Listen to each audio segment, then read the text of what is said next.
Assalamualaikum warahmatullahi wabarakatuh. Bismillahirrahmanirrahim. Innalhamdulillah nahmaduhu wa nasta'inuhu wa nastaghfiruhu wa na'udzu billahi min syururi anfusina wa min sayyiati a'malina may yahdihillahu fala mudhillalah wa may yudhlil fala hadiyalah. Asyhadu an la ilaha illallah wa asyhadu anna Muhammadar Rasulullah. Allahumma shalli ala sayyidina Muhammad wa ala alihi wa sahbihi ajma'in. Amma ba'du. Yang terhormat dari panitia latihan instruktur dan latihan pelatih pimpinan wilayah IPNU dan IPPNU Provinsi Jawa Tengah serta para peserta dan para tim yang bertugas yang saya banggakan. Di sini saya rekan Ragil Pungkasana dari delegasi pimpinan cabang IPNU Kota Pekalongan akan mendiskusikan, akan membahas dan akan mereview terkait materi tentang ke-N1 jilid 3 atau ke-N1 ketiga. Nah, di sini saya akan berbicara terkait konstelasi NU di kancah lokal, di kancah nasional maupun di kancah global. Pada kesempatan kali ini NU sangatlah luas, NU sangatlah kompleks dan sangatlah modern. Di sini dalam sebuah aswaja atau ahli sunnah wal jamaah yang diselenggarakan oleh para pemuda-pemudi khususnya Nahdlatul Ulama sangatlah memiliki prinsip yaitu beraswaja dalam cara berpikir global. Bagaimana? Nah, karena pertanyaan ini sangat sering didatangkan atau sangat sering muncul dalam kalangan kita, khususnya keluarga santri, di sini cukup jauh dari hiruk-pikuk politik global, ya, berbeda dengan kalangan warga NU, ya. Dan banyak juga pertanyaan bagaimana beraswaja dengan cara berpikir global. Pertanyaan ini yang seringkali mengecoh kita dan tidak mudah untuk kita. Yang pertama, pertanyaan itu melampaui apa yang saya pikirkan oleh para tokoh NU yang berjasa merumuskan pemikiran aswaja an-Nahdliyah. Ya, sebutlah generasi mutakhir Gus Dur atau Kiai Agil Sirot. Lagi-lagi kita bercampur gembira bahwa pertanyaan itu dilontarkan oleh santri yang masih muda, oleh Nahdlatul Ulama. Wacana aswaja yang menjadi bidang garapan para tokoh tersebut khususnya Gus Dur. Dari wacana aswaja yang pernah dimunculkan NU baru berhenti pada ranah negara. Nah, ini yang seharusnya memiliki PR kita bareng-bareng, PR kita bersama-sama. Secara konseptual, dalam berbagai tulisannya ada fase ketika persoalan dunia menjadi perhatian Gus Dur. Yang pertama, secara analogis, yaitu ketika Gus Dur mencoba memandang persoalan dunia secara analogis dengan yang terjadi di dalam negeri. Ini fase esai-esai di Tuhan tidak perlu dibela.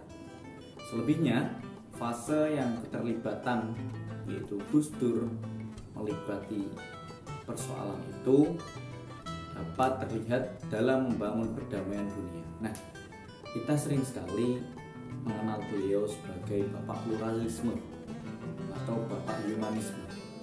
Di sini memiliki arti bapak semua agama. Karena apa? Hal ini nyata adanya karena beliau sangat mengayomi semua agama. Beliau itu Islam tulen, Islam NU, kultural NU. Bahkan dari kakeknya yaitu salah satu pendiri Nahdlatul Ulama, beliau Hasyim Asy'ari, sampai Wahid Hasyim, bapaknya Gus Dur, hingga beliau tidak bisa dipungkiri keislamannya.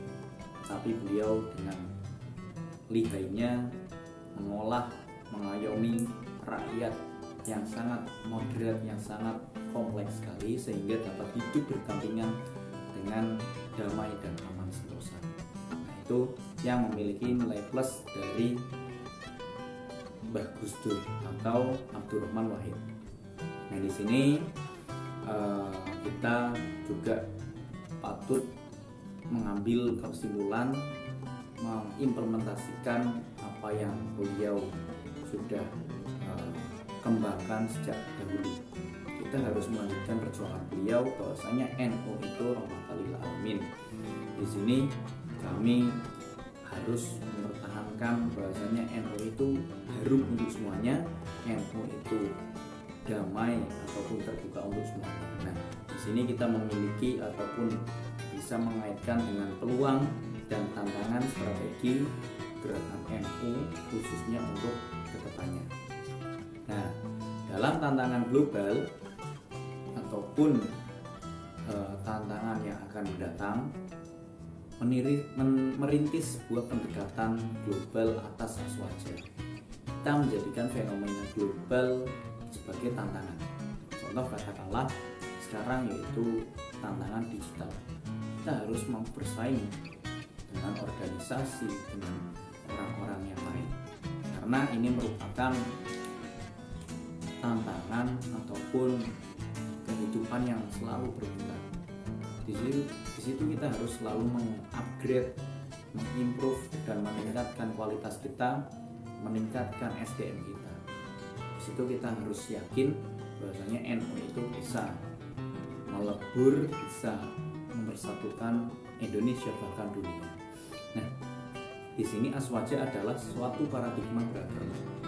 Dapatkah suatu paradigma beragam jawaban sederet persoalan yang menyelesaikan membutuhkan pendekatan khususnya non agama? Tentu saja perlu, karena yang kita dekati nggak melulu agama kita sendiri saja. Kita harus merangkul semuanya, non agama, agama Katolik, Kristen, Buddha, Hindu, bahkan sampai Konghucu, animisme, dinamisme, dan aliran kapitayan. Kita harus merangkul semuanya. Nah, di sini kita sangat penting sekali bagaimana memecahkan persoalan dunia dengan kerangka berpikir aswaja. Itu yang paling sangat fundamental yang harus kita selesaikan, bahkan kita harus lestarikan teruntuk generasi penerus kita. Nah, di sini hal yang paling penting, kita merawat persatuan, kita merawat jagat, dan kita melestarikan apa yang sudah sesepuh perjuangan sejak dahulu. Contoh ataupun tema dalam hari lahir Nahdlatul Ulama yang ke-96 ini merupakan implementasi tema yang sangat baik. Harlah NU yang ke-9 tahun 99 ini juga merupakan bentuk dari tema yang sangat luar biasa sekali. Menuju satu abad NU, kami menyongsong, NU menyongsong merawat jagat dan melestarikan apa yang ada dalam Indonesia ini. Itu yang merupakan identitas kita sebagai negara Indonesia. Itu di situ kita harus saling bahu-membahu menjaga. Nah, terus kalau kita berbicara terkait dunia, bagaimana aswaja di mata dunia? Ya, dengan kata lain, semesta soal membuka dan mengetahui seberapa dan sebesar apa kekuatan internal kita sebagai umat muslim terbesar di dunia, yang sebagian besar bisa dipastikan menganut agama Islam, ya.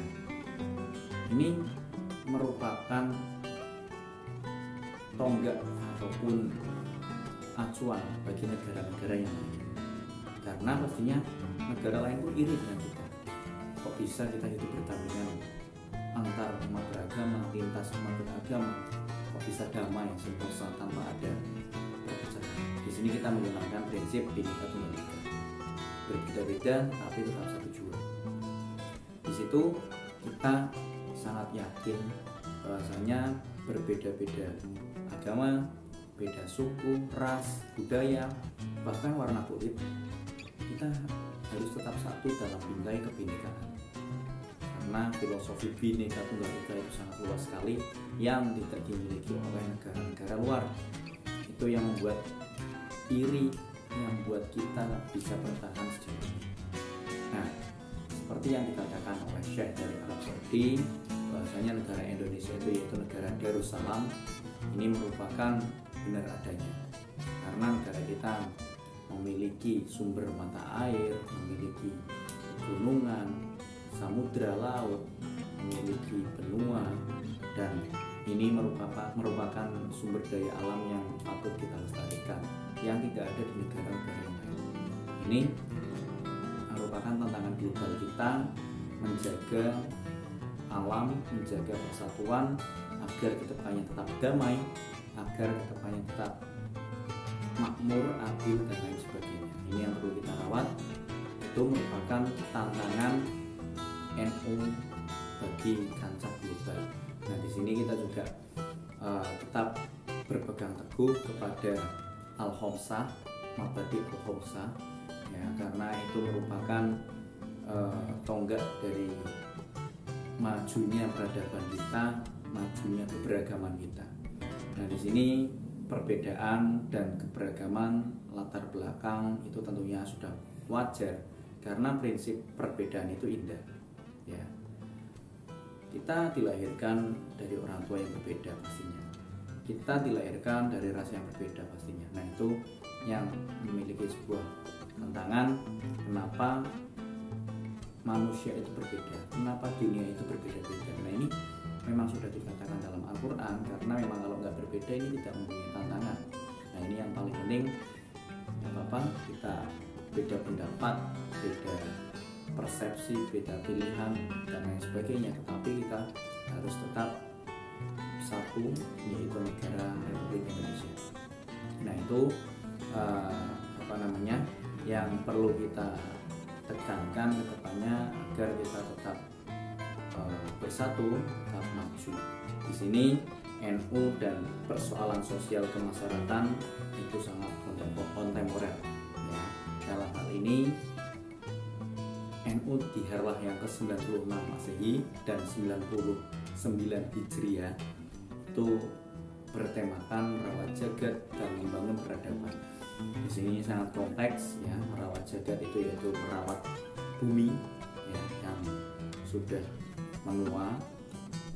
Kalau dalam Masehi sudah berusia 2022 ya, kalau dalam Hijriah sudah 1443 Hijriah. Nah, ini yang harus kita pertahankan sehingga kita dapat membangun peradaban baru, membangun peradaban yang sungguh mengedepankan era digital kali ini. Nah, digital kali ini memang harus kita segera upgrade karena ini sangat penting ya, karena di dunia sekarang, di era sekarang, zaman sekarang, apa-apa serba butuh digital, apa-apa serba butuh komunikasi lewat media sosial. Nah, ini yang harus kita kembangkan sampai sejauh ini. NU harus hadir di lini-lini tersebut, harus mampu membuat perubahan, harus mempunyai peradaban baru, yakni NU yang berkemajuan dan NU yang lebih moderat lagi. Mungkin itu saja yang dapat saya sampaikan terkait materi ataupun bahan diskusi tentang NU 3, Nahdlatul Ulama ketiga. Ini bisa menjadi acuan ataupun referensi kalian semuanya. Ini merupakan bentuk dari penugasan latihan instruktur dan latihan pelatih yang diadakan oleh pimpinan wilayah IPNU dan IPPNU Provinsi Jawa Tengah. Itu saja dari saya pribadi. Tetap semangat, tetap rajin belajar, berjuang, dan bertakwa. Salam belajar. Terima kasih. Wassalamualaikum warahmatullahi wabarakatuh.